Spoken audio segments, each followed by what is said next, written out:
Muito bem, vamos começar então. Eu disse a vocês, o exercício de hoje certamente é um dos mais importantes. O tema de hoje certamente é um dos mais importantes, é um dos mais relevantes, é um dos mais decisivos no processo que nós estamos fazendo e sem dúvida nenhuma na Quaresma e sem dúvida nenhuma no Tríduo Pascal, na Semana Santa. Por quê? Porque hoje nós vamos falar sobre um dos maiores e mais profundos mistérios da vida de cada um de nós e do cristianismo, que é a cruz. Eu queria começar o exercício de hoje pedindo a vocês que em 2 segundos vocês pensem qual é a maior cruz da vida de vocês hoje. Qual é o maior sofrimento na vida de vocês hoje? Qual é a maior frustração na vida de vocês hoje? Qual é a maior tristeza na vida de vocês hoje? Qual é o maior desafio na vida de vocês hoje? Vejam, se a gente não começar o exercício de hoje olhando para a nossa cruz pessoal, pode acabar acontecendo o que acontece na Semana Santa de muitos de nós. É que a gente viva o exercício de hoje e a Semana Santa de um modo meramente teórico. E o exercício, como o nome diz, é uma prática. Não é uma teoria, é uma prática. Então, pensem aí, hoje, se você pudesse dar um nome à sua principal cruz, porque, é claro, nós todos temos mais de uma, né? Se há uma coisa que a cruz é bem universal, uma coisa universal é a cruz, né? E ela muitas vezes parece ser bem fecunda, porque a gente dobra a esquina e aparece outra. Então, é claro que nós temos mais de uma na vida da gente. Mas eu queria que vocês pensassem hoje, vocês vão me ajudar no exercício hoje, se vocês forem honestos com vocês mesmos e vocês disserem: é verdade, essa é a minha principal cruz hoje. A minha principal dor, o meu principal sofrimento, a minha principal frustração, a minha principal tristeza, o meu principal desafio. Nós vamos começar hoje olhando para a nossa cruz. Vamos fazer então uma retrospectiva. Vamos comigo. No primeiro encontro, nós estávamos no campo, diante do sangue do irmão. Lembram? Caim e Abel. No segundo, no pátio do sumo sacerdote, entre o beijo e as lágrimas, Pedro e Judas. Agora nós seremos conduzidos ao lugar mais alto e mais baixo ao mesmo tempo da história. Nós vamos agora para o Calvário. Eu vou subir com vocês ao Calvário. Não é mais o campo de Caim, não é mais o pátio de Pedro, é a cruz. E aqui nós temos que dizer com clareza: a cruz não comporta neutralidade. Vejam aí. A cruz não deixa ninguém indiferente. A cruz não admite espectadores inocentes. Naquele dia, 3 homens foram crucificados. Um no centro, 2 nas extremidades. Então recordem aí, vamos fazer desde esse começo uma contemplação da cena. Nós estamos vendo no alto do Calvário, no alto daquele monte, fora de Jerusalém inclusive, o que é um detalhe muito importante, fora da cidade de Jerusalém, nós temos um monte chamado Calvário, ou Gólgota, e no topo desse monte nós temos 3 cruzes.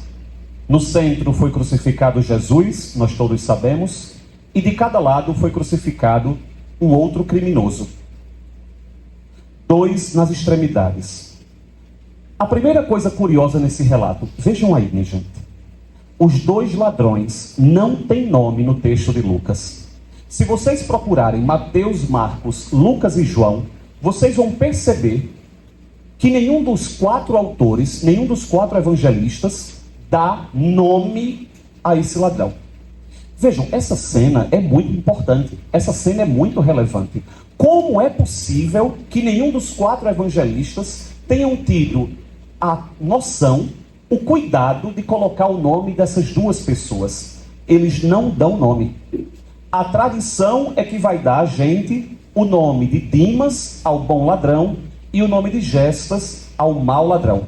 Mas o Evangelho nos deixa apenas com a sua atitude, a atitude de cada um. Prestem atenção numa coisa. No Evangelho, quando não há um nome, necessariamente nós somos convidados a escolher qual é o nome que nós vamos dar a esses personagens. Então, no final do exercício de hoje, eu e vocês precisamos olhar para o bom ladrão e para o mau ladrão e nos perguntar: o mau ladrão é Gabriel? O bom ladrão é Gabriel? Gabriel é que tipo de ladrão? Porque desde o começo nós todos temos que dizer: nós todos somos ladrões. Nós todos.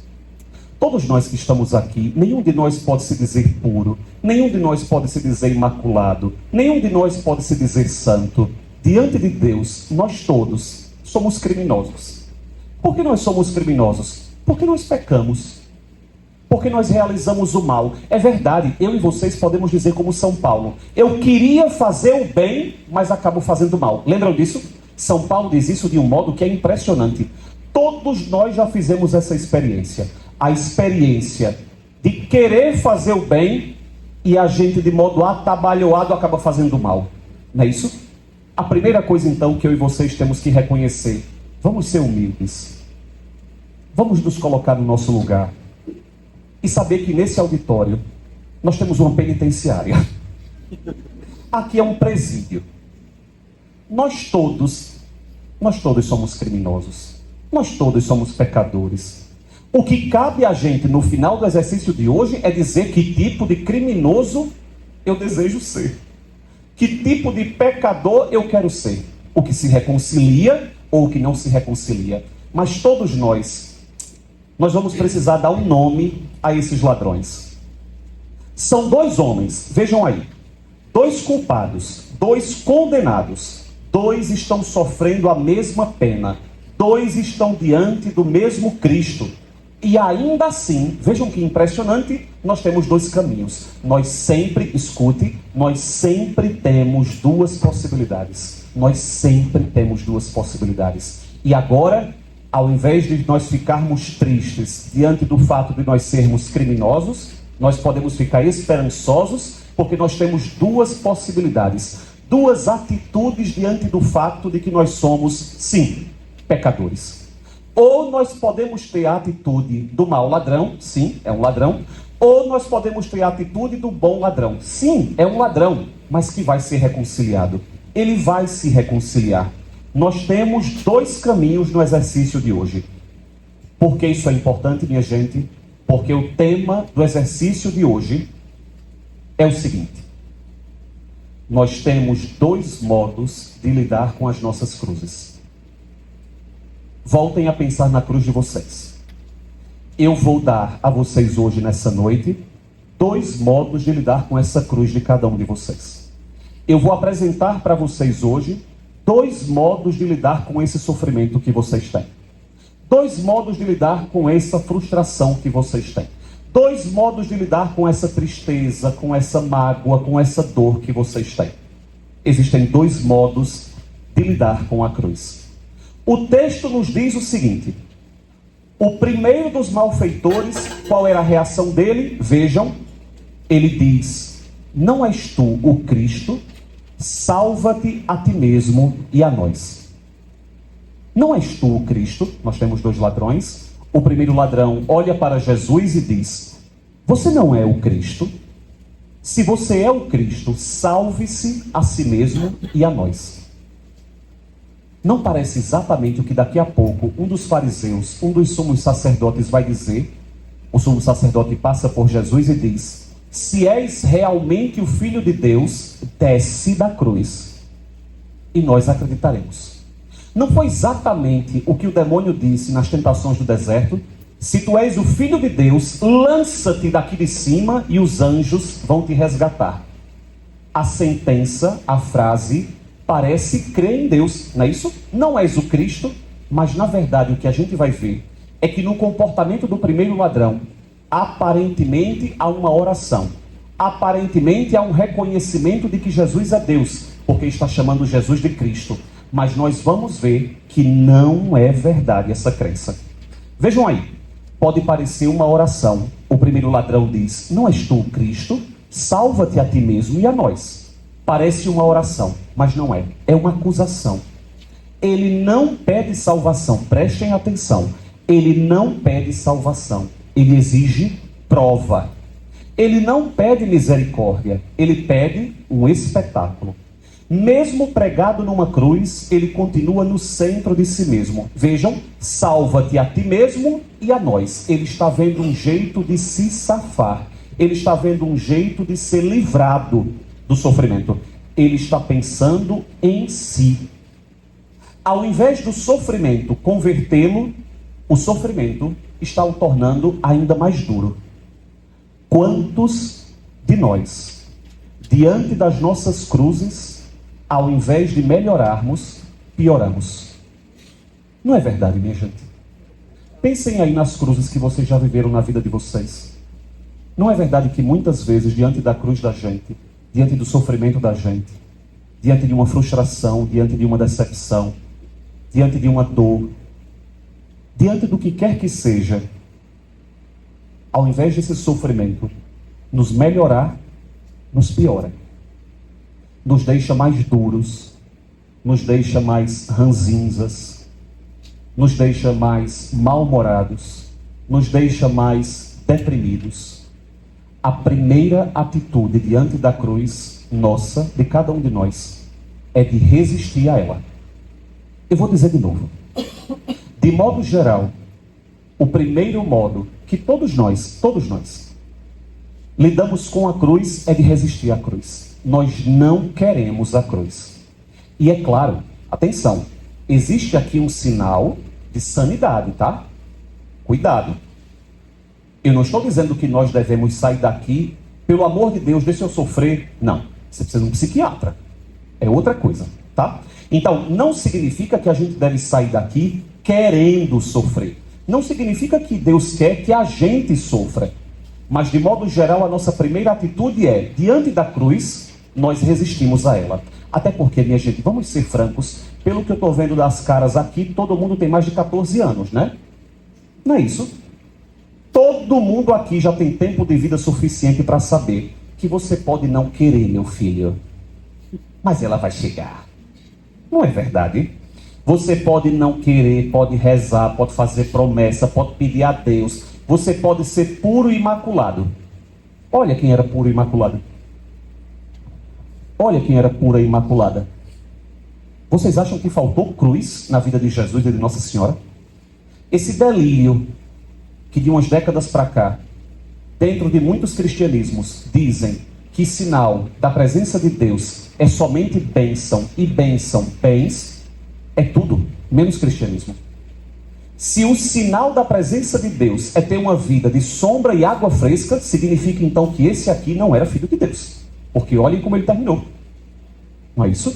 Olhem para aquela ali. Se sombra e água fresca fosse sinal da presença de Deus, essa mulher definitivamente não tinha Deus com ela. Porque Nossa Senhora escutou: uma espada te transpassará a alma. Lembram? Vejam, o primeiro modo com o qual nós lidamos com o sofrimento é resistir a ele. Nós não queremos o sofrimento, a gente quer expulsar o sofrimento. O outro ladrão, vejam aí, repreende. Nem sequer temes a Deus. Nós recebemos o que nós merecemos. Este, porém, falando de Jesus, este, porém, nada fez de mal. Agora a gente vai precisar se deter um pouquinho. Quais são as 3 atitudes do bom ladrão? Vejam aí. Primeiro, o bom ladrão reconhece a culpa. Atenção, minha gente. De modo geral, quando a gente atravessa um momento de cruz, a nossa atitude geralmente é dar o currículo bom da gente, não é? Mas logo eu que... Não é assim que a gente diz? Mas logo eu que rezo, logo eu que vou à missa, logo eu que, e a gente automaticamente já vê alguém que merecia melhor a nossa cruz, não é isso? Fulano, não é assim que a gente é? Veja, eu não. Eu que sou Santa Terezinha, não mereço de jeito nenhum uma cruz. Mas ele, mas ela, ele sim, ele merecia uma cruz. A gente não diz isso, inclusive, em relação a pessoas que a gente ama. a gente vê uma pessoa que a gente ama muito e está sofrendo, o que é que a gente diz? Como é possível que Deus esteja colocando uma cruz nos ombros dessa pessoa? Se fosse pelo menos fulano de tal que... É assim que a gente funciona. A primeira atitude da gente é ao contrário de ser a atitude do bom ladrão, de se reconhecer, sim, eu não mereço privilégio nenhum. Eu não mereço ser tratado de um modo diferente de jeito nenhum. Eu sou igual a todos os outros. Eu sou pecador como todos os outros. Eu sou um homem como qualquer outro. Deus não precisa olhar para mim como especial. Por quê? Porque eu sou igual a todos os outros. Então, a primeira atitude do bom ladrão é reconhecer a própria culpa. Vejam aí o que ele diz. Nós recebemos o que merecemos. Segundo, ele reconhece a inocência de Cristo. Opa, ele está dizendo assim, eu, de fato, eu sou um pecador. Mas ele, que não é pecador, ele está sofrendo. Isso aqui deveria ajudar muito a gente, minha gente. Olhem para mim. Eu não estou falando, eu não estou falando com pessoas que eu preciso converter. Eu estou falando com vocês que já estão dentro do grupo. Eu estou falando com homens e mulheres batizados. Eu estou falando com homens e mulheres que querem ser santos. Eu estou falando com homens e mulheres que querem sim encontrar Jesus Cristo um dia. E nós que queremos encontrar Jesus Cristo um dia, nós temos que pensar assim: se o Filho do Homem sofreu, eu, por que não haveria de sofrer? Se ele sofreu tudo isso, se Nossa Senhora sofreu tudo isso, se os santos sofrem, eu, por que não deveria sofrer? Vejam, primeiro eu reconheço o meu lugar. Eu não sou melhor do que ninguém. Eu não sou mais especial do que ninguém. Nós merecemos. Cuidado aqui, eu não estou dizendo que Deus procura o sofrimento porque nós merecemos o sofrimento. Ok? Não é isso que eu estou dizendo. A lógica não é essa. Deus não deseja o sofrimento do ser humano. Deus não quer o sofrimento para nós. Só que existe uma coisa que se chama realidade. E na realidade da realidade, o sofrimento existe. O nosso Deus, escutem isso, ao contrário de muitas religiões que querem um Deus que explique o sofrimento, o nosso, ao invés de explicar o sofrimento, sofreu conosco. O nosso Deus, ao invés de explicar a morte, veio morrer conosco. Tá claro? O nosso Deus não é o Deus que explica tudo. Não é o Deus que vai colocar as explicações no tubo de ensaio. O nosso Deus não vai fazer um gráfico para você compreender por qual motivo você está sofrendo. Você nunca terá a explicação completa do seu sofrimento. Não terá, é mentira. E quem disser a você que sabe o motivo exato pelo qual você está sofrendo, diga, você é mentiroso. Isso não existe. Jesus em nenhum momento no Evangelho faz isso com ninguém. Com ninguém. E todas as vezes que alguém se aproxima de Jesus e diz, Senhor, é verdade que ele é cego, estão lembrados? Ele é cego porque ele pecou ou porque os pais dele pecaram? Lembram disso? Ele está cego porque ele cometeu um pecado muito grande e ele merece? Ou é porque é um karma que vem da geração anterior? Jesus diz, nenhuma coisa nem outra. Está claro, cristãos? Para nós isso não existe. Essa ideia de sofrimento porque a gente merece, essa ideia de sofrimento porque a gente carrega uma culpa anterior à nossa, isso não existe. O sofrimento existe porque a existência tem sofrimento. Porque o fato de nós estarmos no mundo tem sofrimento. Então ele diz, nós merecemos. Segundo, ele é inocente. Terceiro, agora vejam que coisa linda. O bom ladrão faz um pedido simples. Jesus, lembra-te de mim quando entrares no teu reino. O bom ladrão não pede que lhe seja tirada a cruz das costas. O bom ladrão não pede milagre. O bom ladrão não pede explicação. Ele apenas pede para ser lembrado. Diante do sofrimento, ele não murmura contra Deus. Diante do sofrimento, ele não pede uma explicação teológica, doutrinária sobre o sofrimento.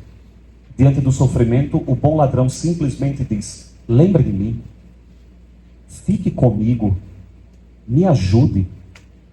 Mas o bom ladrão não diz, me tire da cruz.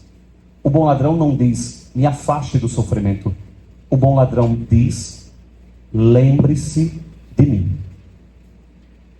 Entre os dois ladrões está o drama da nossa humanidade diante da cruz. Vamos subir, viu, minha gente? Um olha para a cruz como escândalo, que é geralmente o nosso comportamento diante da cruz. Diante da cruz, de modo geral, a gente bate o pé, grita, reclama, se desespera, murmura. Alguns de nós olhamos para a cruz como escândalo. Outros de nós encontramos na cruz uma esperança. Um dos ladrões quer que Deus resolva a sua dor. Não é isso que a gente faz. Dê um jeito de resolver isso. Acabe com isso. Um deles quer que Deus resolva a sua dor. O outro entrega a sua dor a Deus. Aqui nós temos algo decisivo. Prestem atenção. Os dois estão sofrendo. Os dois estão morrendo. Os dois estão no limite das forças. Quantos de nós, nesta noite, estamos sorrindo uns para os outros, mas por dentro, alguns de nós não temos motivos para sorrir? Não é verdade, minha gente?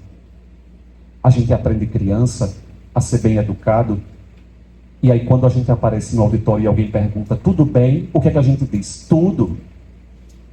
Mas talvez alguns de nós, por dentro, estejamos no limite das forças. O que eu queria que a gente entendesse hoje é isso aí, ó. A cruz não vai criar o nosso coração, mas a cruz vai revelar o que nós temos no coração.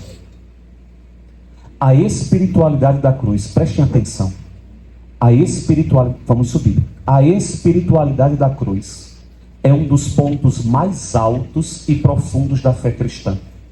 Se há uma coisa que o cristão deve compreender de modo especial, é a mística da cruz. O cristão deve ser especialista em cruz. Porque Jesus a atravessou para ressuscitar, para que nós aprendêssemos a atravessar as nossas cruzes para ressuscitarmos. Minha gente, eu e vocês, nós temos o segredo de uma vida plena. Eu e vocês temos o segredo para nós sobrevivermos. Mais do que isso, para nós crescermos diante da cruz. O mundo lá fora, diante da cruz, só vê uma coisa que é sofrimento e ponto. Para nós cristãos, o sofrimento... Vocês estão comigo, né? Olhem o que eu vou dizer, tá? O sofrimento é o meio através do qual nós podemos nos tornar aquilo que nós queremos. Eu sei que é duro, é difícil, a gente resmunga, é chato, mas essa é a verdade. Então, um olha para a cruz como escândalo, o outro vê uma esperança. Vejam aí embaixo, o cristão deve ser especialista na cruz. Diante da cruz, claro, por favor, grifem, asterisquem, porque nós podemos, diante da cruz, sentir. Nós podemos sofrer, nós podemos chorar. Jesus também sentiu a cruz. Jesus também sofreu a cruz. Jesus também chorou na cruz. Mas é preciso entender que a cruz é o modo através do qual nós podemos realizar o mais alto desígnio da nossa fé, a configuração com Ele. Eu queria muito pedir que vocês, a partir de agora, escutassem cada uma das palavras que eu vou dizer. Vai cair na prova, viu? Só entra no céu, vejam aí. Só entra no céu quem teve uma vida santa. É só assim, viu? Não tem outro jeito. Só vai entrar no céu quem teve uma vida santa. Você tem duas opções. Ou você procura se santificar agora, ou no purgatório. Rezando para que você vá para o purgatório, viu? Peça muito a Deus essa graça. Ir para o purgatório, para uma pessoa como eu, já é ótimo. Já tá bom demais. Só que é isso. Se acomodar em ir para o purgatório, velho. Não, a gente pode chegar no céu já santo. Mas vejam, só entra no céu quem teve uma vida santa. E só se santifica aquele que se parece com Jesus. Cuidado, olhem para mim. Pelo amor de Deus, olhem para mim. Tirem da cabeça de vocês a ideia de uma santidade fora da realidade. Tirem da cabeça de vocês uma ideia de santidade como se a gente fosse uma imagenzinha de gesso. Ou com aquela cara de sofrimento perpétuo, porque eu não sei o que a gente tem para fazer tanta imagem de gente sofrendo. ou com aquela imagem pura, angelical, doce, que não sente nada. Não, a santidade é a gente se parecer com Jesus. Olhem para a vida de Jesus nos evangelhos. Jesus parece um cara que está o tempo todo sofrendo e se lamentando? Não. Jesus parece um cara que tem mau humor, é chato, ranzinza? Não. Jesus brinca, Jesus é hiperbólico, Jesus é feliz. Então, tirar da cabeça essa ideia de santidade como uma coisa que é um prêmio para quem se dá muito mal na vida. Porque muitos de nós aqui ainda temos essa noção de santidade. A nossa catequese ainda é muito antiquada, é muito antiga. Essa ideia de que eu serei santo quanto mais eu sofrer. Isso não existe. Eu serei santo quanto mais eu me parecer com Jesus. E se parece com Jesus, terceiro ponto, se parece com Jesus aquele que aprende a lidar com as cruzes da vida. Eu vou dizer de novo, porque quando eu fizer a prova, no final do exercício de hoje, eu vou passar um formulário, eu quero todo mundo tirando 10, viu? Primeiro ponto, só entra no céu quem é santo. Só. Eu poderia dar aqui uma série de versículos para comprovar essa ideia, tá? Mas eu não acho que é necessário, não é isso? Todo mundo aqui é catequizado, evangelizado e pós-doutor em Bíblia, não é isso? Jesus diz que, diante de algumas coisas que nós fizermos nesta vida, nós seremos condenados para sempre. Jesus diz que outras pessoas farão coisas nessa vida e vão ter que pagar numa outra vida. Mas não é uma outra vida depois dessa, a gente encarnado não, viu? É depois dessa vida, no purgatório. São esses os dois modos. Para nós não precisarmos nem ser condenados eternamente, nem que a gente faça uma escala no purgatório, o modo é ser santo já agora. E como é que a gente é santo se parecendo com Jesus? E como é que a gente se parece com Jesus? Aprendendo a lidar com as cruzes da vida. Escutem, a cruz é o modo através do qual nós vamos nos purificando para ir aprendendo a viver e nos parecer com Jesus. Ou seja, aquele que se parece com Jesus, e se parece com Jesus aquele que aprende a lidar com as cruzes da vida.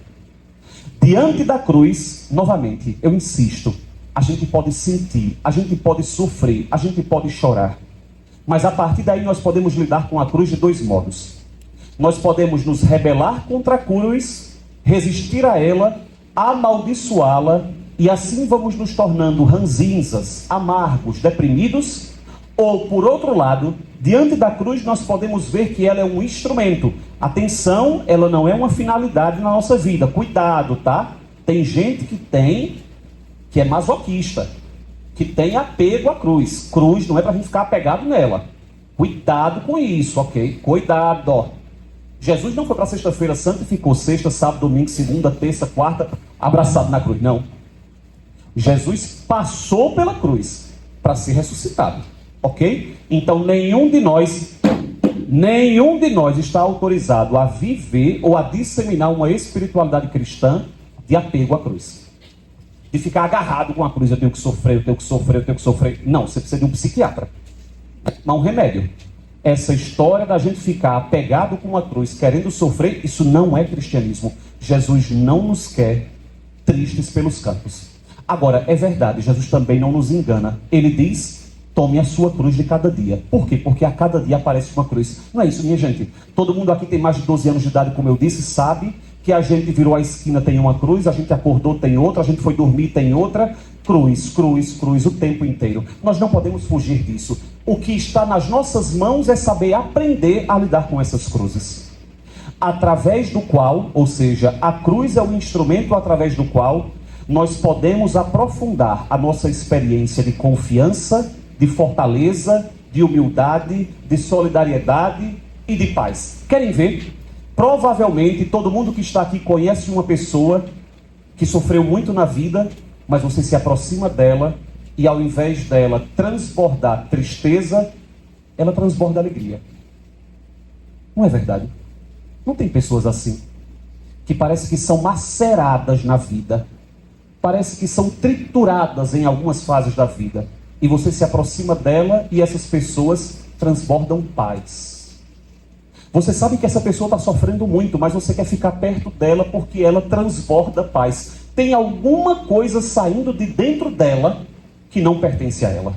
Porque se a gente for olhar somente o sofrimento que ela está sofrendo, a gente diria, ela tem que ficar reclamando, ela tem que ficar se culpando, se lamentando, culpando os outros. Mas ao contrário dela fazer isso, ela vai melhorando. Olhem, a cruz em algumas pessoas produz o efeito de ressurreição.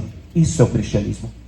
Em algumas pessoas, a cruz, ao invés de deixá-las acabrunhadas, irritadas, fechadas, faz com que elas se tornem livres, felizes, pacificadas, reconciliadas. Onde então está o segredo de tudo isso? A gente veio para cá hoje. A gente veio para cá hoje. Nós vamos sair daqui hoje novos, aprendendo a lidar com as nossas cruzes diárias. Vejam aí.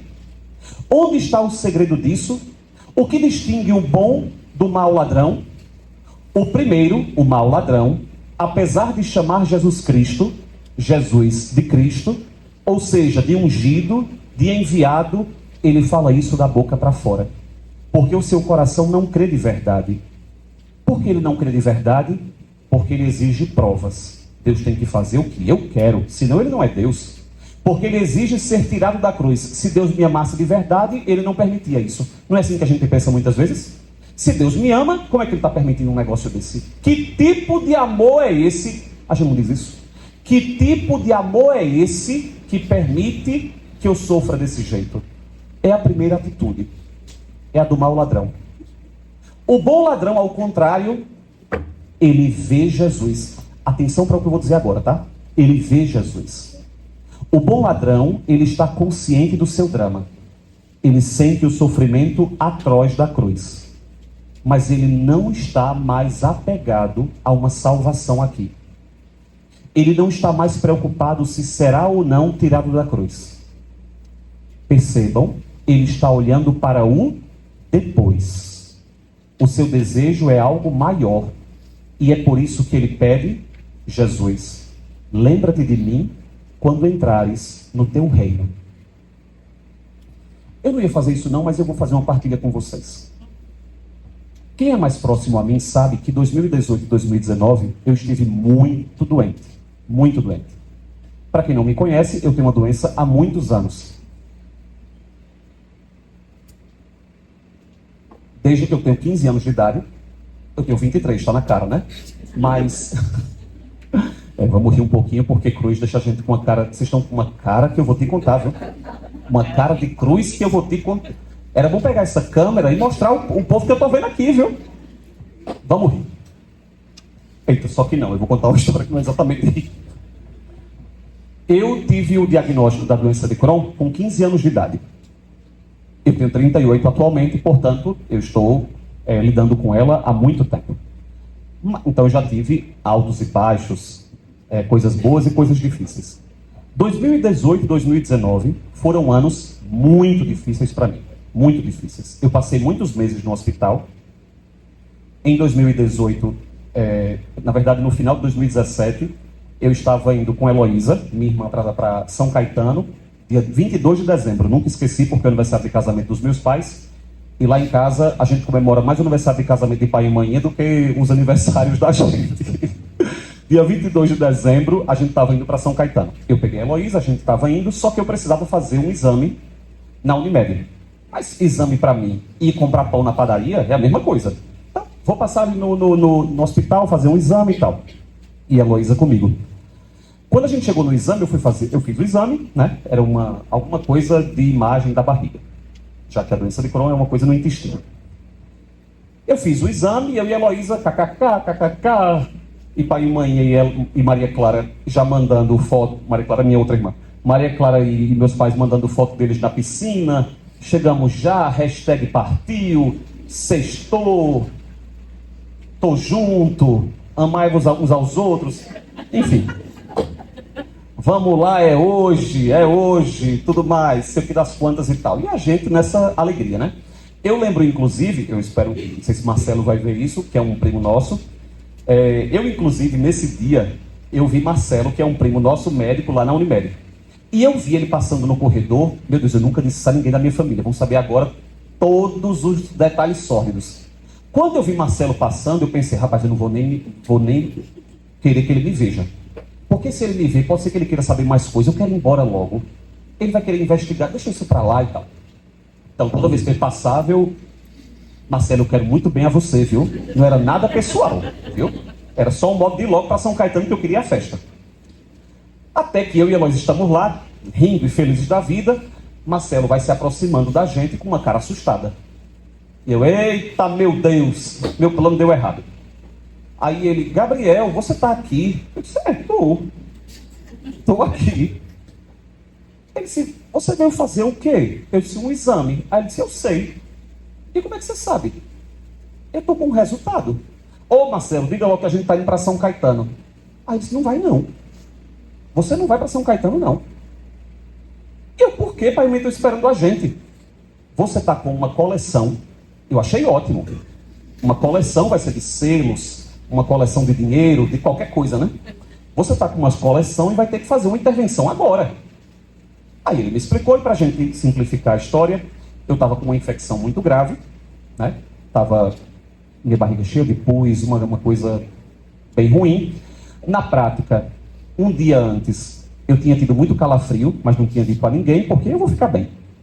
Engraçado porque Andréia, minha prima, voltou uns meses antes com a minha família de uma viagem para a Terra Santa, e ela trouxe para mim uma coroa de flores, uma coroa de espinhos. Podia ser de flores, viu, André? Mas ela trouxe uma coroa de espinhos. Quando eles estavam lá na Terra Santa, eles foram visitar um lugar em que as pessoas mostravam os espinhos, né, que provavelmente foram utilizados na coroa de espinhos e tal. Eu lembro que quando a Andréa me deu aquilo, ela disse, Gabriel, eu lembrei de você, você fala tanto de Jesus na cruz, lembrei de você e trouxe. Eu lembro que eu peguei aquilo e pensei, meu Deus, que presente, viu? Mas vou guardar, né? Vai lá que eu não imaginava que era um presságio, na verdade, né? A Andréa profetiza, trouxe um presente, né? Para se antecipar. Muito bem. Eu passei 2018 praticamente inteiro, quer dizer, isso foi em 2017, no final, em 2018, até tem um pormenor aqui que eu quero muito falar a vocês. Eu fiquei no hospital praticamente janeiro, fevereiro, março, internado esse tempo todo. Inclusive,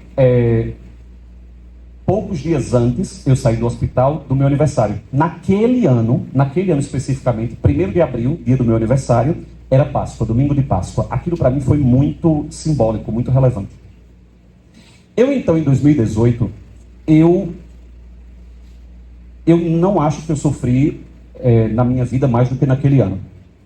Porque eu tive que fazer várias cirurgias, eu tive que ficar várias vezes na UTI, eu tive sepse, então eu estive bem perto de morrer mesmo, alguns órgãos começaram a parar, né? Enfim, foi uma situação muito, muito difícil. Depois de um tempo já ter saído do hospital, meu médico dizia, brincando, metaforicamente, para eu entender, seu avião esteve muito perto de cair, viu? E eu entendi o que ele estava querendo dizer, né? Realmente eu estive muito perto de morrer, muito, muito perto de morrer. Eu saí do hospital, então, com bolsa de ileostomia, colostomia, cheio de dreno, porque, enfim, foi um ano dificílimo para mim. Dificílimo. Foi muito difícil. O modo como foi feita a cirurgia, o intestino ficou muito... Não sei que todo mundo sabe o que é colostomia e ileostomia, mas o intestino é colocado para fora da barriga, e aí tem uma bolsa que pega as fezes que vão sair, né? A minha cirurgia foi feita de um modo em que o intestino ficou muito colado na pele da barriga. Então, qualquer coisinha que saía queimava muito. Pra vocês terem uma ideia, eu passei um ano dormindo de barriga para cima, porque eu tinha medo de me virar. E nesse um ano, eu passei, provavelmente, contando tudo, mais de 4, 5 meses, dormindo muitas vezes sentado. Eu lembrava sempre de Irmã Dulce, que passou a vida toda dormindo sentada, né? Foi um ano muito difícil para mim. Muito, muito difícil. Muito doloroso. Muito, muito doloroso. Eu, então, fui para São Paulo para fazer a cirurgia de reversão da colostomia. Voltei para Recife. Estava ótimo. Abri uma fístula.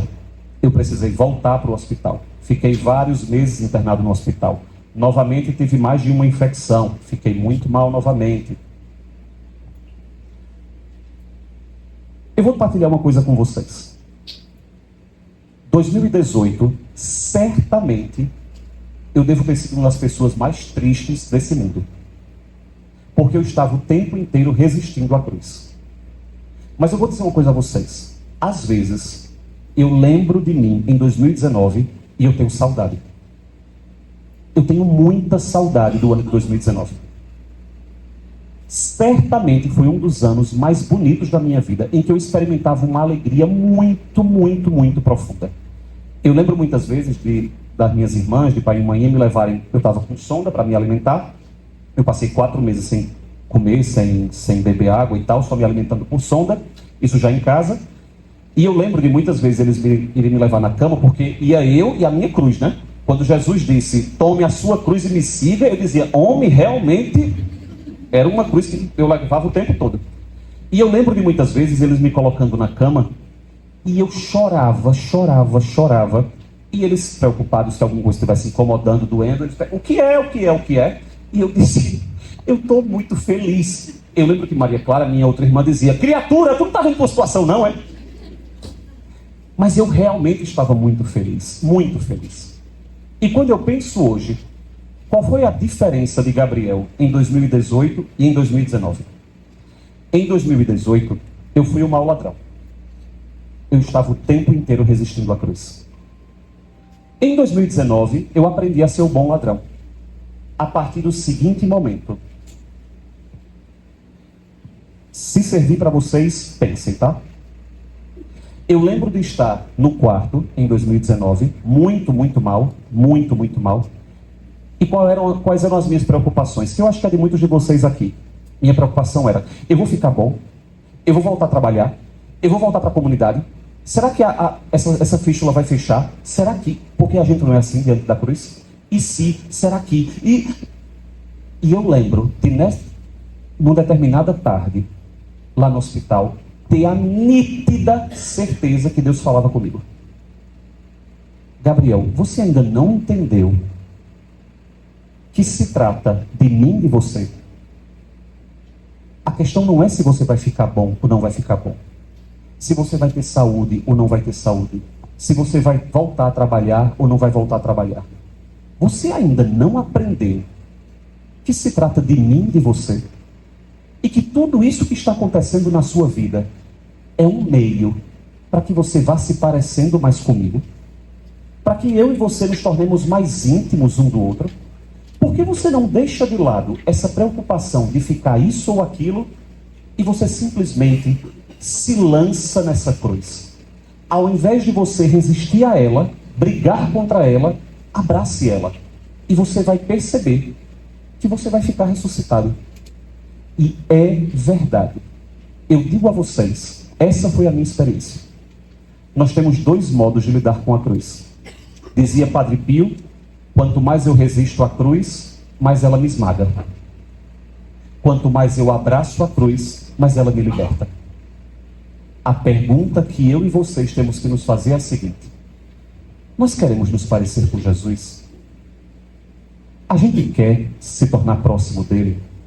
A gente quer ser íntimo dele? Porque se a nossa resposta for sim, a gente tem que pensar assim: essa frustração agora pode ser o modo através do qual eu vou me parecer mais com ele.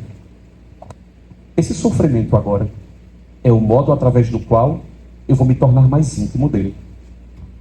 Essa dor agora é o modo através do qual todas as cruzes que nós tivermos nas nossas vidas, nós temos que nos perguntar de que modo essa cruz pode me tornar mais próximo dele, pode me fazer mais parecido com ele. Foi isso, vejam aí, foi isso que o bom ladrão fez. Ao invés do bom ladrão olhar para a cruz, o que foi que ele fez? Ele olhou para Jesus. Esse é o problema da gente, minha gente. Quando a gente tem uma frustração na vida, a gente olha para onde? Para a frustração, para a frustração, para a frustração. Quando a gente tem um sofrimento na vida, o que é que a gente faz? O sofrimento, a dor. A gente fica focado no sofrimento e na dor. A gente fica focado na cruz, esquecendo que nela tem alguém. Tem alguém nessa cruz. A diferença de mim, de vocês, para as pessoas lá no mundo, é que eu e vocês sabemos que na cruz em que nós estamos vivendo, há alguém conosco. Há alguém pregado na cruz conosco. Por isso o bom ladrão ele diz: o teu reino. O bom ladrão já não está mais preocupado em ficar bom, em sair da cruz.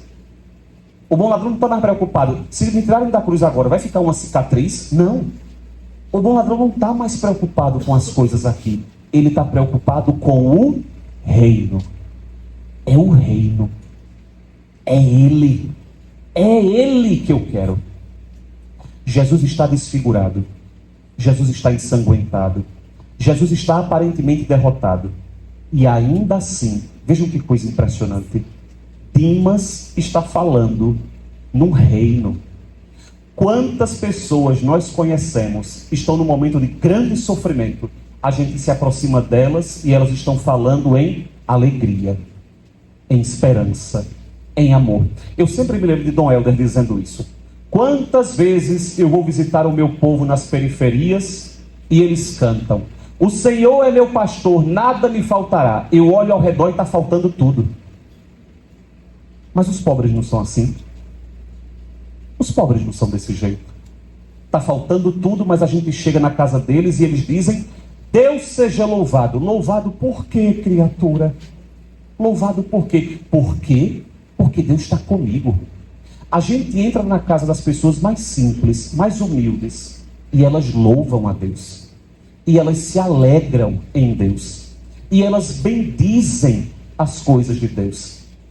Por isso Inácio Larrañaga dizia: dos pobres verdadeiramente é o reino dos céus.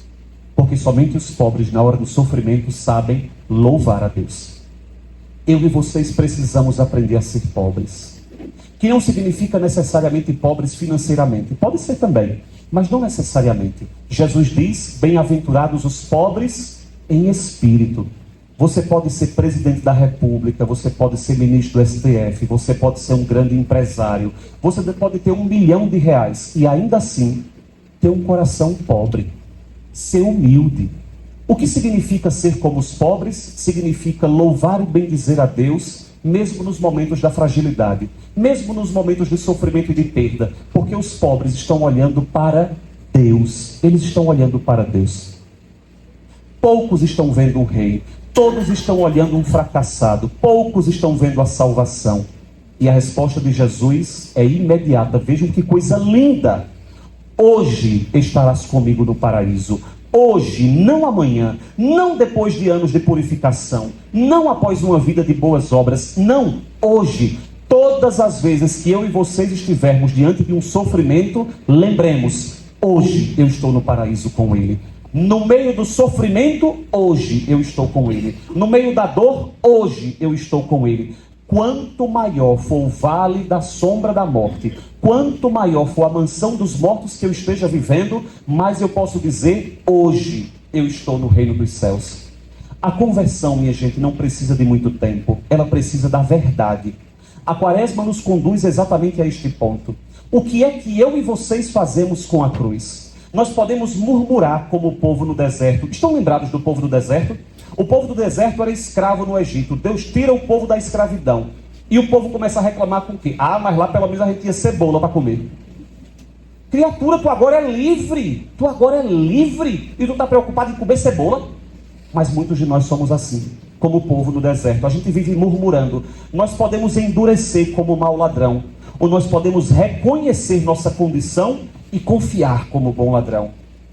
Talvez todos nós, no fundo, somos um pouco como os dois. Às vezes a gente exige que Deus nos salve do sofrimento. Outras vezes a gente aprende a pedir que Ele nos salve no sofrimento. Por isso é preciso se perguntar: quando a cruz chega à minha vida, na forma de limite, de doença, de frustração, de fracasso, eu blasfemo ou eu confio? Eu pedi a vocês lá no começo para pensarem na cruz de vocês. Vamos fazer um rapidinho exame de consciência. Diante dessa cruz que vocês estão vivendo, vocês têm blasfemado ou vocês têm confiado em Deus? Vocês estão exigindo que Deus faça o que vocês querem ou vocês estão suplicando? Ei, pode suplicar, viu? Lembrem, pode pedir a Deus, tá? Pode pedir. Jesus disse isso de um jeito tão bonito. Quando um filho pede ao pai um ovo, o pai não dá um escorpião. Se vocês que são maus, vocês sabem dar coisas boas aos filhos de vocês, imagine o pai que está nos céus. Então a gente pode pedir, tá? A gente pode pedir, certo? Claro, tem uma terceira fase. Eu digo agora ou eu digo no exercício do próximo ano? Tem fases. A última fase da santidade não é mais pedir. É ser como ela. Dizer, faça-se. E basta. Porque a gente pode murmurar contra a cruz. A gente pode suplicar diante da cruz. A gente pode dizer, faça-se.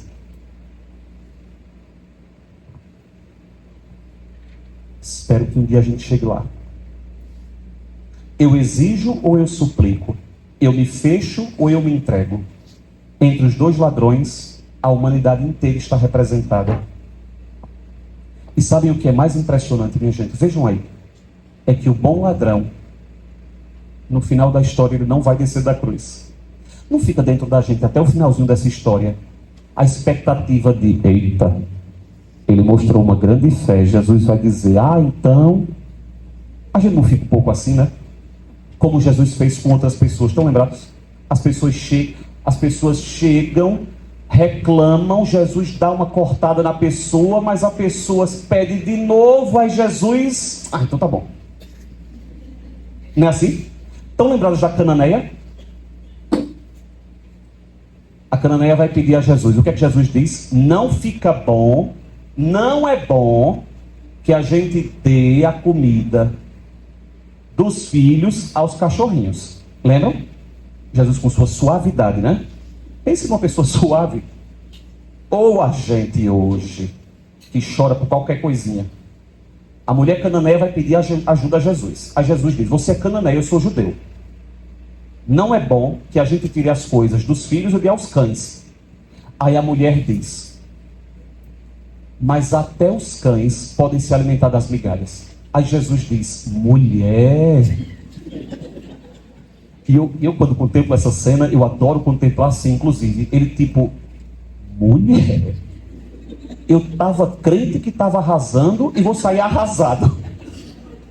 Aí Jesus diz, mulher, grande é a tua fé. Vejam, não é isso? Ela pede, Jesus, rá. Ela diz, pois tome. Aí ele diz, então tá bom. Então funciona, tá? Funciona. Pode suplicar, pode suplicar. Mas a gente fica frustrado na história do bom ladrão, né? Porque o bom ladrão diz uma resposta tão bacana, homem. Ele é tão aprovado por média.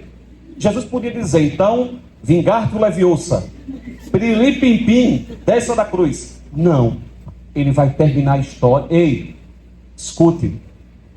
Ele vai terminar a história crucificado. Como talvez muitos de nós, que estamos talvez pedindo uma graça, esperando uma coisa que não vai se realizar, viu?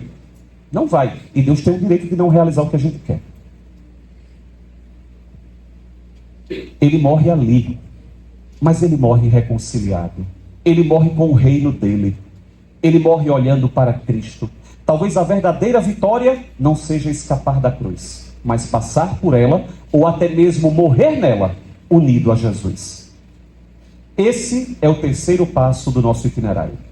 Depois de purificar o coração diante do irmão, depois de aprender a lidar com o próprio pecado, nós somos conduzidos à cruz. E ali, cada um precisa decidir como vai agir. Porque nós dissemos, a cruz não permite neutralidade. No próximo encontro, que é o verdadeiro encontro da perseverança, nós veremos quem estará aqui. No próximo encontro veremos, a cruz não é o fim.